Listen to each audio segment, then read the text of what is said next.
அன்பான நண்பர்களே, நல்லாத்தான் சொன்னார் ஐயா முல்லா நசீருதீன் என்று தமிழில் ஒரு சொற்கோவை பழமொழி உண்டு. தமிழ் மட்டுமல்ல, அநேகமாக உலக மொழிகள் அனைத்திலும் முல்லா குறித்தான பழமொழிகளும் சொற்கோவைகளும் இன்று வரை புழங்கப்பட்டு கொண்டுதான் இருக்கின்றன.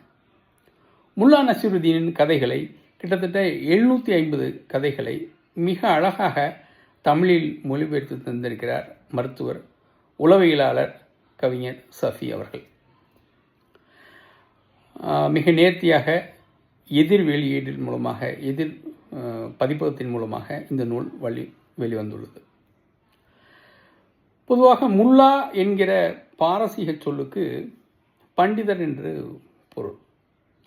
நமக்கு முல்லா என்று சொன்னாலே முல்லா நசீருதீன் தான் நினைவு வரும் அளவுக்கு நம்முடைய மனதில் ஆழமாக பதிந்திருக்கிறார். தமிழ் சமூக வாழ்வில் ஆழமாக பதிந்திருக்கிறார் முல்லா நசீருதீன்.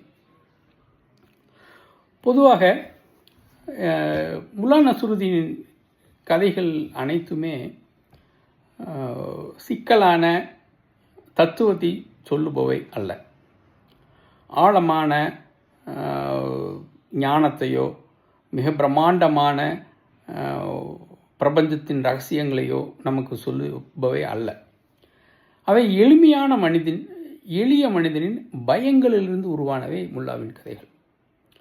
மௌலானா ரூமி ரஹிமஹுல்லாஹுடைய ஒரு கவிதை உண்டு, இறைவன் மிக மகத்தானவன், ஏனென்றால் அவன் சாமானியத்தை படைத்திருக்கிறான் என்று.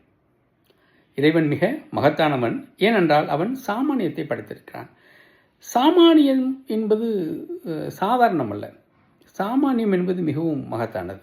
சாமானிய தன்மை என்பது மிகவும் மகத்தானது. சிக்கலான சூத்திரங்களையும் கனமான தத்துவங்களையும் வாசிக்க தயாரான மனோநிலையில் நாம் முல்லாவின் கதைகளை வாசிக்க வேண்டிய அவசியம் இருக்காது. மரபார்ந்த நீதி போதனைகளையோ அறிவுரைகளையோ சொல்லுபவை அல்ல முல்லாவின் கதைகள். அவை நம்மை சிந்திக்க தூண்டுபவை. முல்லா எளிய மனிதனின் பயங்களிலிருந்து பெரும்பான்மையான கதைகளை நமக்கு கொடுக்கிறார். எளிய மனிதன் எப்படிப்பட்டவன் என்றால் பயங்களால் ஆளப்படுபவன், எதிர்காலம் கொடுத்த பயங்களால் ஆளப்படுபவன். பில்கேட்ஸுடைய ஒரு பிரபலமான சொல் இருக்கிறது, எதிர்காலத்தை கணிப்பதில், அதாவது எதிர்காலத்தில் பிரம்மாண்டத்தை கணிப்பதில் நாம் எப்போதும் தோற்று கொண்டிருக்கிறோம் என்று பில்கேட்ஸ் சொல்வார். ஏனென்றால் பெரும்பாலான மனிதர்களுக்கு எதிர்காலம் என்பது அவனுடைய பயங்களை கொண்டுதான் உருவாக்கப்படுகிறது. எளிய மனிதனின் பயங்களிலிருந்து தான், எதிர்காலம் குறித்த பயங்களிலிருந்து தான் எதிர்காலம் உருவாக்கப்படுகிறது. ஆனால் பெரிய பெரிய தத்துவவியாளர்களும் சரி, ஞானிகளும் சரி, பெரு வணிகர்கள், பிரம்மாண்டமான கார்ப்பரேட் வணிகர் தலைமையும் சரி, எதிர்காலத்தை வேறு விதமாக கட்டமைப்பார்கள். எதிர்காலத்தை உருவாக்குவதில் தன்னுடைய நிறுவனத்துடைய பங்கும் இருக்க வேண்டும் என்று நினைப்பார்கள். ஆனால் எளிய மனிதன் எப்போதும் பயங்களால் ஆளப்படுகிறான். உதாரணமாக ஒரு முல்லாவுடைய ஒரு சிறு கதை. ஒரு இரவில், கடும் குளிரான இரவில், முல்லாவுக்கு சூப்பு வைக்கிறதுக்கு, சூடாக சூப்பு குடிக்கணும்னு நினைக்கிறாரு. ஆனால் சூப்பு வைக்கிறதுக்கான வசதி இல்லை, செல்வம் இல்லை, பொருட்கள் இல்லை. அப்போ கற்பனையில் ஒரு சூப்பை உருவாக்குறார். கற்பனையில் ஒரு சூப்பை உருவாக்கி கதகதப்பாக குடிக்கிற மாதிரி கற்பணிக்கிறாரு. அதே கற்பனை சைமல்டேனியஸாக சார்பாக இன்னொரு வேலை செய்யுது. என்ன செய்யுது அப்படின்னா, ஒரு சூப்பு இரவல் வேணும்னு கேட்குறதுக்கு ஒரு சிறுமியும் சேர்த்து கற்பணிக்குது. கற்பனையில் அந்த சிறுமி என்ன கேட்குறா, எனக்கு சூப்பு கொடுங்கன்னு கேட்குறா. அப்போ எளிய மனிதன் எப்போதுமே நாளைக்கு என்னாகுமோன்னு பயப்படுவான். அதுக்கான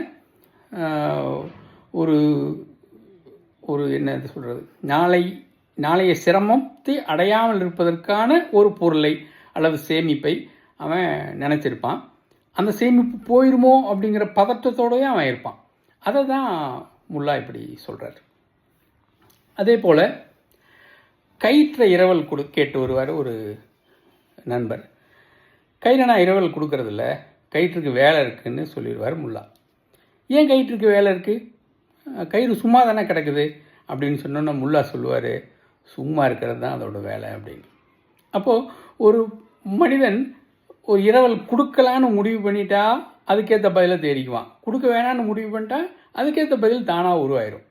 இது போன்ற வாழ்வின் எளிமையிலிருந்தும் வாழ்வின் எதிர்கால பயங்களிலிருந்தும் மிக அழகாக உருவாகி வருபவை தான் முல்லாவின் கதைகள்.